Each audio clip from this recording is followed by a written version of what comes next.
Welcome to Cinderella Has Cellulite, a show about love, romance, and how to make it all last.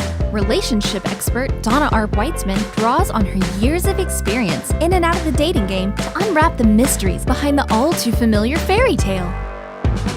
Tune in to find out the secrets behind first dates, second marriages, and everything in between. From his friends and her friends to X's and O's. This is Cinderella Has Cellulite. And now, your host, Donna Weitzman. Hi, Zach. Hi, Donna. How are you? I'm great. How are you? I'm doing great. Zach, I have to tell you, today is actually December 14th. It is. Little peek behind the curtain. It is December 14th. Well, that's what they tell us. But when you see us out there on this podcast, it is going to be... I don't want to give it away. I do. December 25th. December 25th. So you're going to see us on Christmas Day. A special day. Very special day. And actually, I brought my picture with Santa Claus. You did. Yeah, you snuck that on your way up here. I did. Santa was in the lobby, and I had to fight a bunch of kids to get in front of him. Yeah. But but the kids let me do it because they felt sorry for me at my age. And I told them that I had to have some gifts from Santa. Well, of course. Well, yeah. What are you expecting from Santa this year? Hopefully, no coal in your stocking. Do you know where I'm going to be on Santa Claus? Where on Christmas Day? Where are you? Santa Claus Day. I'm going to be in Hawaii. Which is nuts. I'll be wearing a lei and with flowers, and there's a lot of. Did you know there's a lot of Hawaiian songs about Christmas? Really? I would not think that, honestly. They do a big thing on Christmas Day out in Hawaii. Have you ever been out there? You've been out there I've been out there. It sounds like your Christmas. experience. Listen, I've been there for Christmas. But after today, I'm going to Havana, Cuba. Really? Yeah, see, this is something we should talk about. You're a globetrotter. You've been all over the place lately. I've been doing book signings and radio tours. And it's so appropriate you're wearing red because you're a regular Carmen Sandiego. Every day I wonder to myself, where in the world is Donna Weitzman? She's in Iowa again Yeah, today. she could be anywhere. Yeah. Last week I had 12 radio interviews on a subject that we're going to touch on today, and that is this metoo initiative with women being sexually harassed and abused and this sort of thing, and how the women have come out about it. Now, I know it's not a pretty thing to talk about on Christmas, but it's an important topic. And so I've brought today, I invited, and she's here. She's over here being very quiet, Samantha Knight. Hello, Samantha. everybody. Merry Christmas. Merry Christmas. And Samantha is not a millennial. Yes, I am, technically. Oh, are you? Uh-huh. How many? Born in 1982, graduated high school in the year 2000. I am pioneer You just of fall the in that. millennials. Yeah, You're on the upper close crust. to Gen X, I can taste it. Upper crust of millennials. Yeah. I'm dying to hear Samantha talk about what she finds out in the workplace and her friends and that sort of thing, and if we women should come forth, and if we do, what do we expect, and those sorts of things. And over here on my left, dressed in green, so we would be Christmas extraordinaire, very coordinated up here. is our resident bachelor, Rich Meister, which all of you have seen on our podcast before. And Rich has a dilemma this year we're going to talk about, and that is buying Christmas gifts for goodness knows how many women. But right, exactly. But he tells me he has a personal relationship with Santa Claus. Oh, not. I mean, that sounds risque. Santa's just It a. does now, Rich. Sorry. Santa's My just. head was not there, but Santa's just a buddy. okay, You know? all It's right. like Okay. He's got a Talk to him a friendship, couple times a year. friendship with Yeah. Santa. And Zach, you have one particular woman that you're focusing in on. I do. Yeah. And have you already bought her Christmas gift? You know, it's in an Amazon cart. I bought one last night, and the others are pending. There's a couple other things I want to iron out because I'm one of those people. I'll get it all out. I'll look at a list, and I'll just stare at it for 3 days and be like, "Is this perfect? You know, maybe I should get this instead of this. Maybe we should jog this around. Maybe we should get this color instead of this color." Very particular. Does she give you a list? She did this year. I got to be honest. It's weird. In the past, I've been the one that's hard to buy for, and this year I just laid it on real thick and said, "There's like 2 things I want. These are them, and I'm gonna pester you about it till you tell me to stop." She, on the other hand, other hand, she's the kind of person like Samantha Knight, I found out yesterday, who will just go out and get things for herself. She's independent, so she doesn't need no man. Which means for me, it's difficult to kind of breach that gap and just be like, well, here, I got you 8 things because you don't want anything. Right, you don't talk about what you want, you just do it. And like the rest of us got to catch up, and I respect it. But that means you have to be extra thoughtful. It's true. And give her something heartfelt. You make something. There you go. I've thought about that. You remember when you showed up in the dinosaur costume with the candy and the when I showed up flowers? in the dinosaur costume with the candy and the flowers. She loved it. It was she great. Loved and it. the news camera, that was a good one. And the news camera. And Sarah Crilly on Facebook Live. Oh, wow. This woman has to put herself out there. Yeah, Sarah's our camera person today. Oh, gosh. No, it's good, and I'm going to figure something out. You know what's a good move, being in the audio business? And I can't do it because I've done it a couple times too many. Mixtape. Classic. Oh yeah. Put together a little mixtape, like very thoughtful. Yeah, some good jams. Oh yeah. I put together a indies. mixed 8-track. That would be better. Yeah. Oh my goodness. If I could get a hold of like an 8-track cassette, I totally would, even though she'd have no way to play it. But well, you know, you can go to garage sales and get those 8-track players. That's They're probably not the way to very go. expensive. Yeah. So if anybody sees one at a garage sale, let's get it for Zach. All right. For Christmas. Do me a solid. Yeah. We'll So get him slip me an Christmas 8-track. gift. Come on. There Let's we start a go. GoFundMe. Perfect. Buy this poor man an 8-track. Well, we've had some fun podcasts. This is our last one for this year. That's Can you true. believe 2017 is over? It seems like it just started. It's been a year. It has been a year, and we've had some wonderful podcasts and some wonderful, wonderful listeners and viewers. And I ran into a guy the other day just out in Dallas, and he said, "Oh, you're Donna Arp Weitzman, and you're the one that talks to my buddy Richard Meister." And Really? You I ran into a said, Rich Meister yes, associate? Was his name I did. Chris Kringle? No, it was not No. Santa Claus. We really lost touch. So I don't. It's been a few years. I don't talk to Santa that often. You're going to have to get back. But anyway, we've had some wonderful viewers, and we want to say thank you for 2017. And just stay tuned to 2018 because we've got some great things coming up in 2018. Some new guests that are going to be fun. We're going to get some, actually, some baby boomers to come in. And actually, what's after baby boomers? The greatest generation? That's before. Yeah. Precedes baby boomers, the greatest generation. Yeah. The generation millennials are often Well, I compared to, have but, you know, a whatever. 95-year-old. Oh, right. I do. That's a friend of mine who is going to come in and talk about finding women, and he is very successful at it.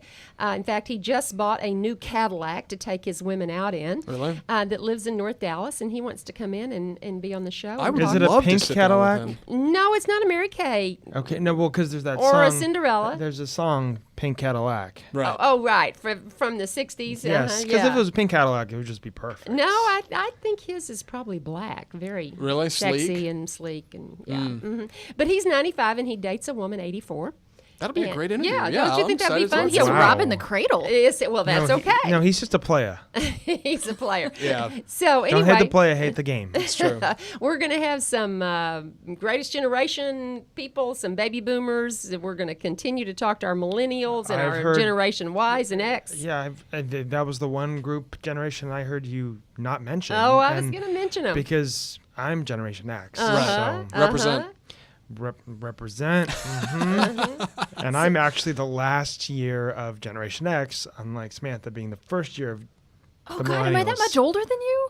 Yeah, No, like a couple Oh, of years. dang. No, I'm He's older a than couple of you. years Just by a older than You're little. you. older than me. Oh, you're Gen X. Yeah. Yes. Yeah. Okay, Just yeah. a Yeah, smidge You're over both the on the line, yeah. cusp. He's on the bottom I'm- end, and you're on the top end. I'm 81. So there's That's what's actually going on. because Born in 81, not 81. Yeah, I'm 81 years old. the older millennials don't really feel like millennials. They've actually made like a bridge. Okay. And it's called I can't remember. I The can't. Zillennials. The Zillennials. Yeah. What and does then that the mean? older We're and probably the Zillennials. younger Gen Xers are the same because it's like early Gen X got nothing in common. Yeah. My sister was an 84 baby, and so she and I have a lot more in common than when it comes to but same with my friends who are from 79, 78, 77. And then there are the millennials that are 90s, not like deep 90s. Yeah, they were And- born in 72, 73, 74. Those years. Oh, no. I'm talking. mean I'm the- talking the about like younger ones. people born in 95, Oh, I 96. got it. Like And it's like Sarah over here. What year were you born, Sarah? 1990. 90. see, Sarah would be someone that I could relate to. But when it's like someone 95, there's just some disconnects. It's not like I can't be friends with them, but it's wow, I did not grow up with AOL like on my on your cell pacifier. phone. Wi-Fi enabled pacifier. Right, and I didn't have games in my crib that were like connected to the internet. That Well, tell me, what's did the youngest? Tamagotchi come What's the youngest woman you would date then? Could she have AOL in her Oh crib? man, In her crib? it's always a pointed question to ask a guy. How young would you go? 'Cause How you young can would you go? my range is usually 28 to 38. 28 to 38. So, reasonable. ladies out there, now he will go younger and would probably go older. I would if it was right. It was right. Yeah, but if you're in that sweet spot for Rich Meister, don't forget to call in. Don't forget to send us an email at donnaarpweitzman.com. Cinderella has cellulite at gmail.com. There you yeah. go. Cinderella has cellulite at Gmail. gmail.com. I'm not familiar with that mail platform. Yeah. I've heard the term "forgotten generation" tossed around before. Is that? Do you land in that? I mean, is that what? No, am I the just forgotten. completely missing that. The forgotten generation is the generation before The greatest? the greatest. Before baby boomers. Yeah, okay. it was a very small generation. They're the ones that went to the war, to World War II, and before the baby boomers. And then we came Gotcha. along because I'm in the heart of the baby boomers, and there were so many of us. I think there's 70 million of us. But actually, we've been overtaken by the millennials, which have now, 80 million, I read? It's only because they lumped us into these ridiculous categories. Well, Like, it's 35 to 18 it's all is too big. it's all I for mean, marketing. You realize that? Yes, yes. We know that someone like Zach is going to buy a Barbie, so we advertise him. Mm-hmm. Someone like Zach is going to buy something on Amazon. Right. And so Amazon's going A to... Barbie on Amazon. Yeah. Amazon Barbie. For, that's for right. himself. I bet you're an Amazon Prime member, aren't you? I am. And only, I'm going to be honest, Samantha Knight tipped me over the scale this year. I wasn't before. And I remember we started working together, and at one point you mentioned it, and I was like, I don't have Prime. And you were like, What? What do you mean? Like, I'm pretty sure that's like a requirement of being a part of this. Like, you have to be a Prime member. But I've got to tell you, since we're talking about Christmas gifts, for you millennials who buy on Amazon, and I'm guilty too, that we are killing the retail stores out there. It's Wow, true. they should do better. Do better. That's This capitalism. woman has no remorse. No. Do better, stores. You want me to come in. Samantha Knight's going to lay it out. But if you're I'll be- Nordstrom and Macy's, you remember, and you already know Nordstrom and Macy's and Neiman's and everyone, here's your audience, and they're buying on Amazon Prime. I would be, the central market or the central meeting place of them all. It's too bad to watch it go away. Yeah. Because it was kind of a community. You grew up in mall time, didn't you? I did. Yeah, and- that was your world. and when you were young. not all mall brick and mortar is disappearing. It's the ones that don't have specific value that they're Right, adding. right. Nordstrom does well. Right. Macy's does not. Right. Because Macy's gets replicated by Amazon. And Dillard's and other Nordstrom's stores. doesn't because they have customer service that's unique and differentiating. Right. The thing about Macy's is that they're always having a sale. It's always the one-day sale, and everything's 50% off. And then I'm like, Does that scare you? I'm just like, if everything's always on sale, except for, like 2 weeks out of the year, then why are you charging the prices that you're charging? Like, you're devaluing your store and your products because it's always on sale, and it just feels like Kohl's. Okay. It feels like an upper scale Kohl's. I think that's a good analogy. And the fact is, though, you've got the big box stores like Walmart, Target, Best Buy had good Black Fridays because of their online sales, and they figured out how they're starting to figure out how do we compete with Amazon. Yes. We can't be just a showroom because then we're just wasting money on real estate. We've got to sell. So we'll do price matching, and we create a place where we have to offer something when you come in, and it's the service. You come to Best Buy. And now they're offering delivery too, which makes a difference. It's true. So, for Jeff Bezos, who's the founder of Amazon, we're all making him money over the holidays. There's They a gotta be stack making a of killing. Christmas presents for Drew in my office right now. There you all are. of them. We were From talking Amazon. about, we were talking about this yesterday because we were over by the Galleria, and That's while I sad. like hear me out. While I like ordering things on Amazon, like the things I know I'm gonna get for somebody, ideas I came up with months ago, like I can't discount the ability to go into a department store or a mall and just like look for the window shopping. The ideas, like no Amazon homepage will ever be able to compete with standing in the middle of a department store. No. Because you can see and touch and feel, and like that's a big part of it. Plus, I completely agree with you. And there are things that I just don't feel comfortable buying on Amazon. Of course. It's like apparel, not really. Anything even a little bit expensive. Sure. Like I want to go see a TV. I want to look at it. Not Be me. like, Right. Anything I'm worried might get me on a government list. I don't want to order on the internet. I want to buy that in cash. You don't know. You millennial shoppers, you millennials. So let's go into something on a little on the darker side, but something that's very relevant because we always like to talk about culture on It's our true. podcast and kind of what's going on out there. And where do you guys and Samantha, women, think that we're going with the metoo initiative with women who are coming out now for the first time really ever and talking about what they have endured and their friends have endured in the workplace: sexual harassment, sexual abuse, discrimination. And I'm going to start with you, Samantha. Yes. Where do you think the movement is going or will go? I think it's going in the right direction. I think we've got a lot of this one's gained movement. Like a couple years ago, there was the Yes All Men, hashtag Yes All Men. Yes. And that one didn't really take off. It rubbed people the wrong way because then you had all these guys saying hashtag no, not all men. And they were like, not me, I'm not. Right.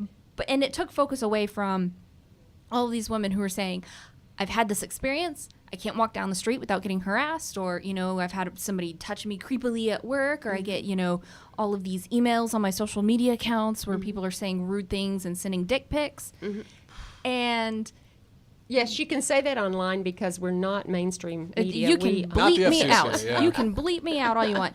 But it's a reality. Like, you join a dating app and you just get, like, hammered with all of this really obscene stuff. And, I've had jobs where I've been told that I will never move up past a certain, rank Level? because I'm a woman. And I've, had managers at retail jobs who are like, hey, while I'm counting down the tills, you want to, like, rub my calves? Like, that's gross. I was 16. That was gross. So you've been the victim of it.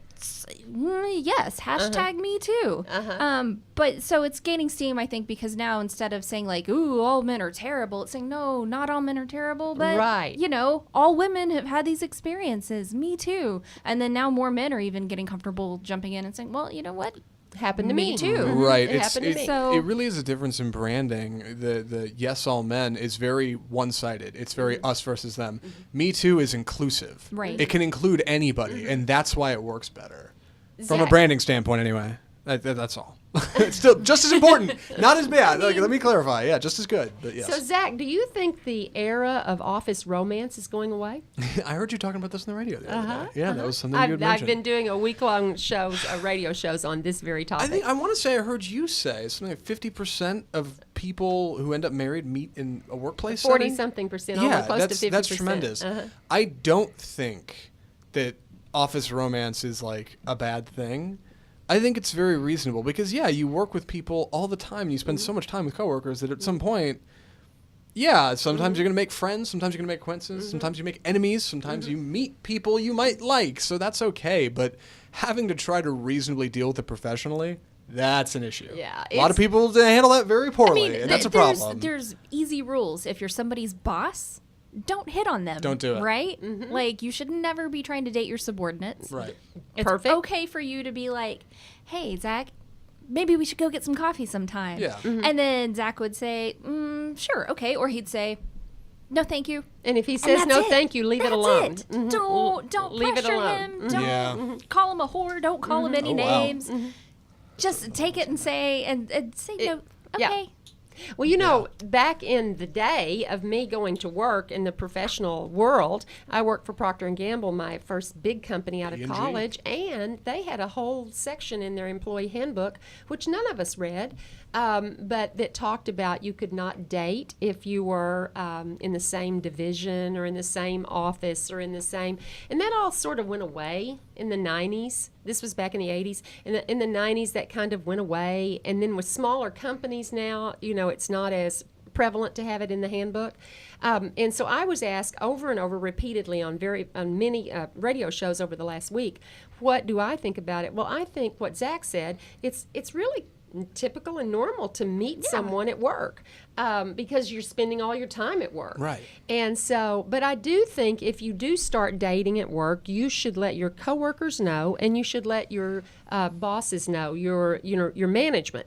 And the reason for that is that way you don't have to be secretive and clandestine, because that's what gets you in trouble. Yeah, I think a lot of companies have reasonable policies about this. They understand it's not that strange, and maybe some don't. Maybe I'm being short-sighted here, but like it just seems like one of those things you have to consider. What's a bigger detriment to your company? Two people carrying on a secret relationship and maybe doing things at work and perpetuating this and trying to hide it from management, or two people just dating casually and being open about it. Yeah, as long as you can handle it at work, and I'll just pair you and Samantha together. As long as everybody knew in this office and here in our company here that you guys were dating, well, that would be okay. But now when you break up, that's what the trouble begins, because what happens is that causes a lot of stress on your coworkers and your friends.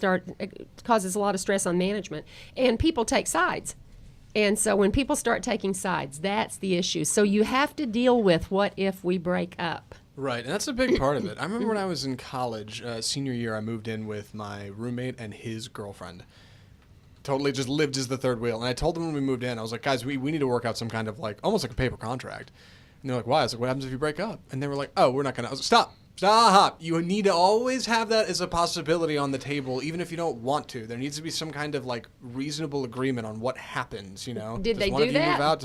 Of course they broke up. Yeah, of course it didn't work out. But did you have something in paper? No. And maybe that was my bad. Whose side did you take? The boyfriend. We still hang out. He's a good guy. Anyway, the point is, there has to be some kind of contingency plan. And I get a lot of business owners probably look at that and think of themselves, I don't want to deal with that. It's unprofessional. That's not what I got in this business for. Who cares about their romances? And I don't know what the best, I'm not a business owner, so I don't know what the plan is there. But there's got to be some kind of reasonable compromise, right? I always tell my people when I went into management, look, if you're having a relationship, that's okay. Let me know. But no kissing, no hugging, no sex, no whatever. No hanky-panky. In the workplace. Keep it at home. In the workplace. And as long as you're professional about it, fine. But it's interesting. I don't know if I had anyone break up. I don't remember. If they did, they must have handled it very well. The matchmaker, Donna. Donna the matchmaker, yes.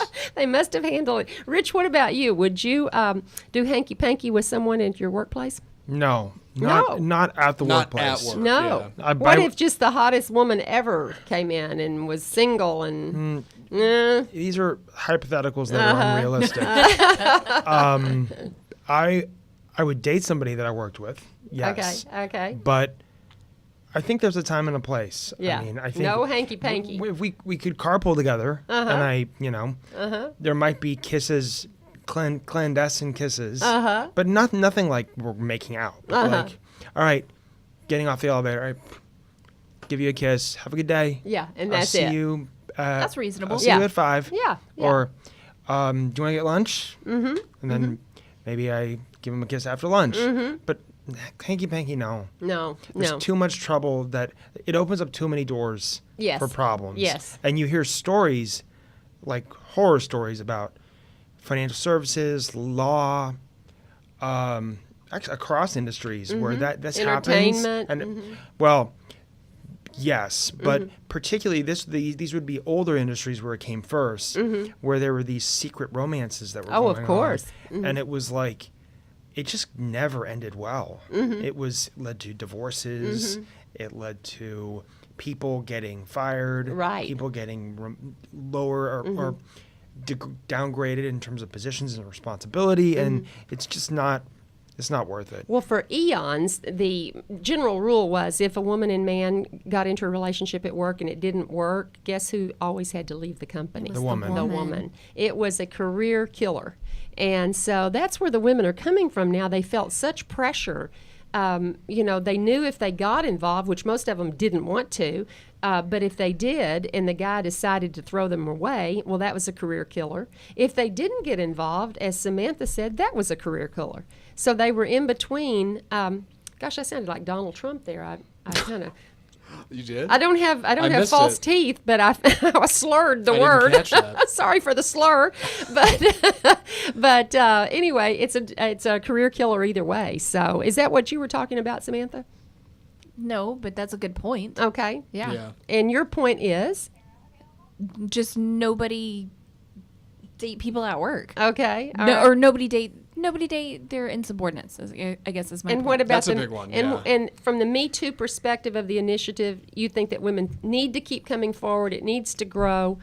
Absolutely, it Okay. needs to grow. I mean, just because people in Hollywood are coming out doesn't mean that the problem is solved, right? Right. Because some high profile, there's, people in everyday life are still getting harassed, are still getting,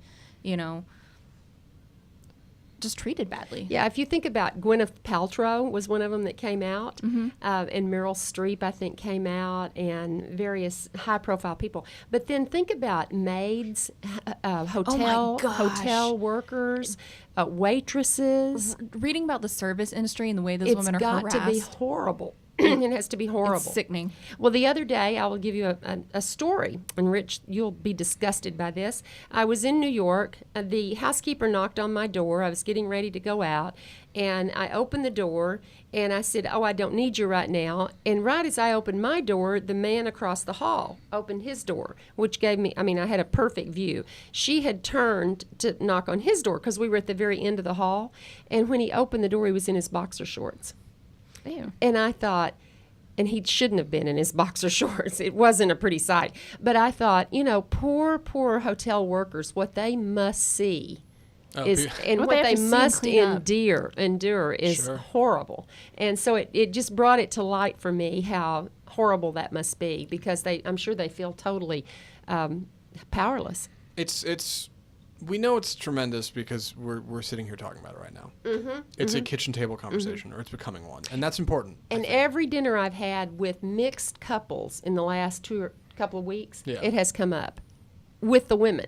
Right. The men have not necessarily brought it up, but the It's a women topic have brought of conversation, and that's I think it's a little scary for men. it up. Oh, picking it's up got to legs. be. Got to be. Yeah, So- everyone's feeling on edge. Like, I've heard a lot of people saying they don't know, like, well, am I allowed to hug women? Or, Yeah. like, they just don't know what's allowed. I'm like, Yeah, just use common at the sense, risk man. of sounding like a creep, it does bring some questions up for guys. Give me some questions, Zach. Here's an example, because I was talking about this with Matt the other day. If I'm, because in my effort to slim down a little bit before the holiday, And he's looking very, I've been trying to very go. good. Thank you. Yeah, I've been trying to go on more walks, jogging, that kind of thing, and so I'll go walk on a trail. Like, we have these great trails back by where we live. Samantha used to kind of live out that way, and it's fantastic. And every once in a while, I'll be walking along listening to music, and there will be a woman in front of me pushing a stroller or listening to her music or whatever, and because it's a one-way trail, I'll walk behind her for like half a mile, like 15 feet away, and all I can think the whole time is she's probably thinking stranger danger, and I kind of can't blame her. I mean, when I walk and there's somebody walking behind me, I think that. And there have been times when I've asked Christine, like, I'll get dressed and put on like a hoodie and jeans if it's cold out or something, and I'll ask her, I'm like, do I look like a creep? She's like, no. I'm like, no, really. Like, take off the boyfriend screen for a second. Like, do I look like a weird guy? Do I look like somebody who's unsafe? Because I don't want anybody to feel like they're not safe if I'm around because I'm a stranger. And Makes like, you feel strange, doesn't yeah, it? and I want to solve this thing so we don't all feel weird about it. And that, I understand, is such a selfish way to feel about this movement. It's terrible. It's weird for the women, too, because if you're the woman and the guy is walking behind you, you don't want to be like, man, I'm profiling this guy and Right. just assuming he's a bad guy when maybe he's not. But at the Right. same time, like, you got to be safe. Right, and there's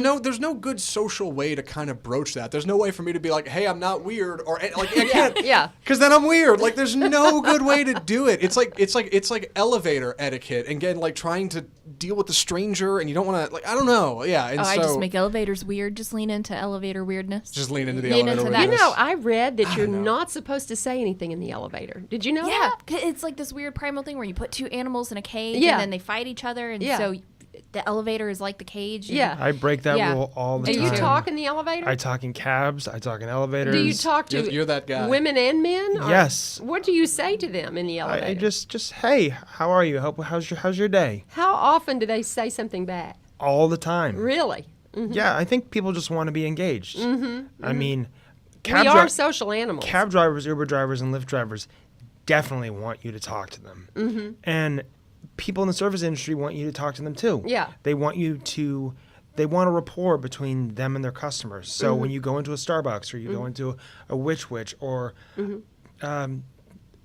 Potbelly, they want you to have a conversation. Like, gosh, can you believe the weather today? Like, just anything harmless. Well, I go to the same. humanized. I go to the same Starbucks when I'm in town every morning. If I'm in town, Likewise. the same one, and I know all the baristas, and they know me when I walk through the door. And I think that's part of the magic of Starbucks. I think they train them so well. They do, and they know your drink. It's very Southwest Airlines like. Yeah. In terms of how they treat everybody. It's like everybody's is valuable to us.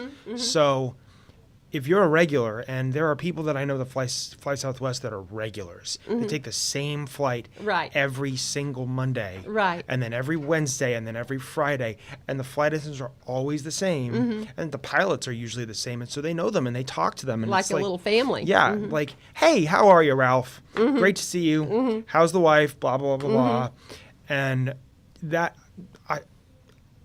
I like that. I like to be, and I. Well, do you treat women any differently now than you did before this Me Too initiative started? I've always. Do you think about it more? I think about it more, but I've always gone out of my way to treat women well. But you're a hugger. I'm a hugger. And so now are you more reticent to hug strange women? But don't be more reticent to hug me. I'm more reticent. I'm more reticent to hug women I don't know. Because it's like, I don't know what the boundaries are with this person. That's what Samantha's talking about. And I think that it's about time this happened, but it's also kind of like, all right, where are the limits? Right. Not all of us are bad guys. Right. So, which is where the last initiative died. And I'm a social animal, and I like to just be able to come up and put my arm around someone and like, hey, it's really good to see you. I haven't seen you in so long. Or give someone a hug and not feel like, oh my God, I overstepped the line on that one. But be that as it may, being an older brother to two sisters and being close to my mom and close to having a lot of girlfriends, not, girls that are friends, I get very protective about stuff like this. And I just, there are things for me that are inexcusable behavior no matter what. And the stuff that people are being called out for in this movement, I consider inexcusable behavior. And it's tougher now than ever because we are being exposed to people, or people are being exposed, I should say, that we look up to. People in Hollywood, people in politics, people on NBC. These are people that society has come to trust. And when suddenly that is shattered and turns out they're not a good person, it makes you question people around you. Like, what about them? Are they okay? What do they got going on in the background? And that's frustrating. It's a culture change. We are running out of time. I do want to talk a little bit more Christmas for this episode. Okay. So not to brush over this. I understand. Zach is getting us back on our time frame. Is there? I don't know. Is there a conclusion to this? A solution? Where are we going next? It's a house of cards. Yeah. Not to use a relevant example because, well, there just happened. Shameless Kevin Spacey joke. Yes. But it is. It's a house of cards, and it was gonna fall eventually, and now it's falling. Well, I think it's a cultural change, and like the cultural changes in the 60s and 70s, it's going to take a long time, but it needed to be talked about. It needed to be brought out. I think men are going to change just like women, and we'll come up with some norms. Yeah. But it's going to take a while. It's going to be a generational change, I think. It's going to take a while. So let's go back for Christmas, and I want to know what you're going to do for Christmas. Right. Where am I going to be? I was talking about this in another show. I am obligated this year, because she was nice enough to spend time with my family last year, to spend this Christmas with Christine's family, her mom specifically in Fort Worth. And this is challenging for me because Christmas is very like... It's the outside of Fort Worth, all right? It's where it's like nice. There's cows. It's nice. Anyway, it's challenging for me because I'm a very like... My family's small. It's my parents and my sister and me, and we're very like tight knit. So every year at Christmas we like have these little traditions. We spend time together, and like and I they're miss down in that Houston, bit. right? Yes. So it's not like you could go Christine's family and then Yeah. hop down Well, to that's your the house. thing. Like, that's kind of the plan. We're gonna do it around, but like Christmas Eve, Christmas Day, I'm not gonna be there, which is a bummer. So I'm trying to look on the bright side and kind of embrace the change and kind of learn more about that side of the family. Part of Well, Zach, growing up. I yeah. know, Zach, so I'm going to be pleasantly surprised no matter what happens. It'll be great. You're going to your partner's family. I have some rules for you. All right, hit me with some I'm rules. going to, and Rich, you're going to have to listen to this too, because these are the tried and true rules Yeah. for embracing the other family. Yeah, please. Okay, and so I just had to write an article on this, and I've got them right in front of me. So the first thing is number one, get in a positive frame of mind. Okay. How's your frame of mind? I'm working on it. Yeah, Okay. but I'm feeling good. Okay. It'll be all right. All right, you're going to be open to it. It's Christmas. How could you Number not be? 2, don't try to over impress. See, I fall flat on my face every year trying to over-impress. You do? You try to impress them? I gotta, and I'll tell you why. And this is gonna probably get me in some hot water. Christine's mom she's very traditional, and I love her for it. She's a very like Southern-grown woman. Like she came from the farm, and like she rocks. She's the greatest. But man, she is like. She just doesn't let out a whole lot emotionally. So I'll like drop a line that I think is funny and just no laughter. And like for a guy like me who just does this all the You time, want positive it feedback. kills me. You Yeah, want like I positive need you to think I'm funny and charming. And when I don't get that, like it tears me apart. So I land that every year. Entertainers hate in it when we there, don't yeah. get positive feedback. I know. And Christine's always like, she loves you. It's fine. I'm like, I know. Just like I need. Can she show it? Yeah, I don't know. It kills me. So, Okay, yeah. well, She's the you're greatest, dealing though. with it. Okay, Rich, another one is don't fight with your partner in front of their parents or their family. That one's easy. Okay. That's That's- kind of a no-brainer. Yep. That's a Don't no-brainer. do that. And don't fight with them either. Right. Don't fight Right. with anybody.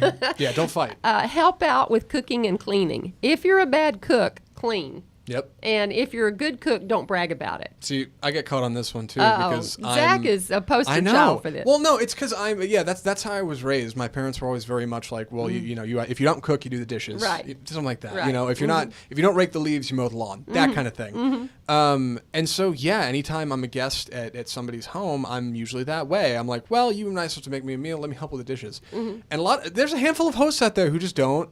No, you're a guest. You don't do the dishes. Like Right. that's not But how it you're goes. you're So there's a little bit of supposed to social offer. clash there. Yeah. You're Follow their supposed- lead, though. Yeah, Follow their lead. there If you they're go. like, Right. get in here, got Yeah. some gloves for Yeah. you, then do it. That's the right thing. That's right. Yeah. Samantha, skip politics or highly charged conversations. Oh my gosh. That's for you. yes. That kind of ties I have into to the hold my fighting tongue. one. Yeah. Don't pry or be nosy. That's easy for you because you don't pry or No, you're not I don't want to nosy. know anything about anybody. Right. But you want to give an opinion about Yes. things. So that's probably not the best time, Rich, to give your opinions, especially if they're controversial in any way. Right. And then last, assess his family fairly and decide if you want them to be a part of your life. That's Okay. really important because if it's the first time you've met them and you're getting serious about this potential partner, they're going to be with you the rest of your life. And so you've got to decide, is the crazy aunt worth it? You know, is the father-in-law somebody you want to be around? Because you're going to be around these people probably the rest of your life, or rest Sure. of their life for sure. Yeah. So that's the how many do I have? That's the 6 rules for meeting his or her family during Easy the to holidays. remember. I know we're running way long, but it's a Okay. Christmas special. It's fine. Before we wrap up, I guess I just want to see Donna.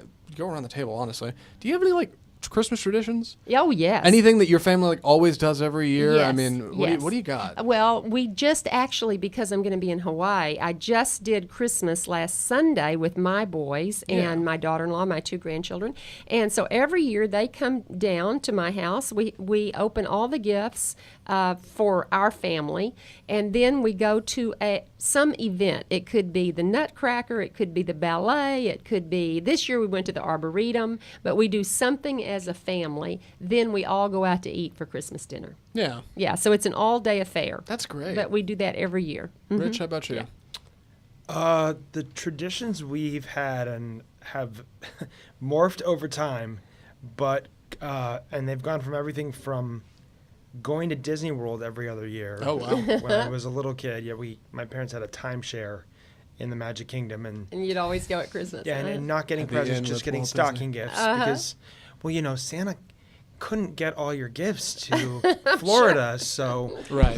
but he could bring the stocking gifts. Right. There's no fireplace in the hotel room, so Right. Yeah. To now that we're older, well, we have adult stockings. Everybody in the family has a stocking, Okay. and it's actually it's great because it's where you get the little things. Yeah, Sure. and they're fun. Yeah, and there are 7 stockings underneath the fireplace. That's great.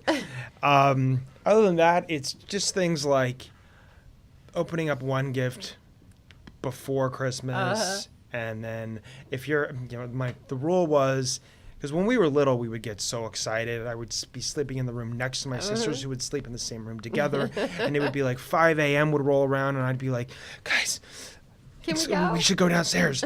And we'd go, and then we'd look, and it would be amazing, and it would be glowing, and be so nice. Some of my best childhood memories are that, and then maybe 30 minutes later, go up to my parents' room, and, well, they had just gone to sleep. And like, can we open the... No. Go back to bed. Come back. And finally the rule came, you can open up your stocking gifts before we come down, but then you have to wait for us to come down before you open up the stockings. That's And sweet. that was kind of the happy medium. But now it's like everyone's in their 30s. I usually roll in at like 10 because I'll go to Starbucks first and buy everybody in the family drinks. Right. Come home with the drinks and the baked goods, and not everybody's up yet. And it's, Sure.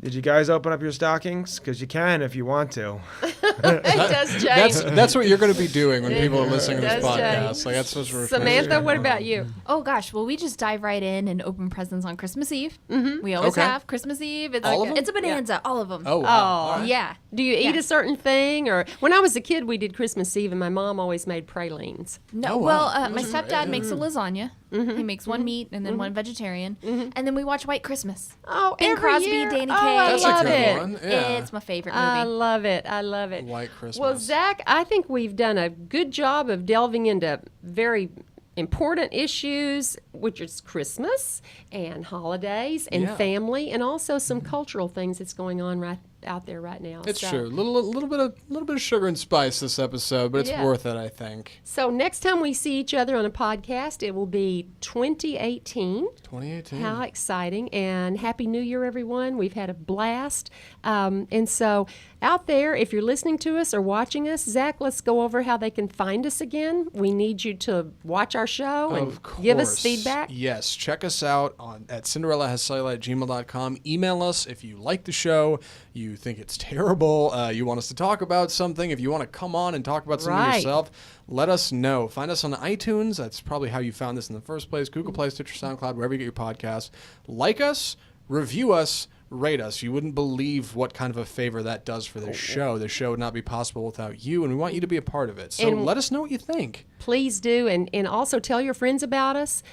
We want them to listen too, and I think we've got a big SoundCloud presence now. A little bit. We're getting a little something going. Yeah. So, and I've got a new book coming out next week. You do. Next week. Yeah. And so it's a memoir, and it'll be fun. And when we come back on in January, I'll hold it up for everybody to see. But excited about that. Excited about all of you having a wonderful holiday season. So we'll see you next year, and let's have fun next year. CinderellaHasCellulite.com. We look forward to seeing you.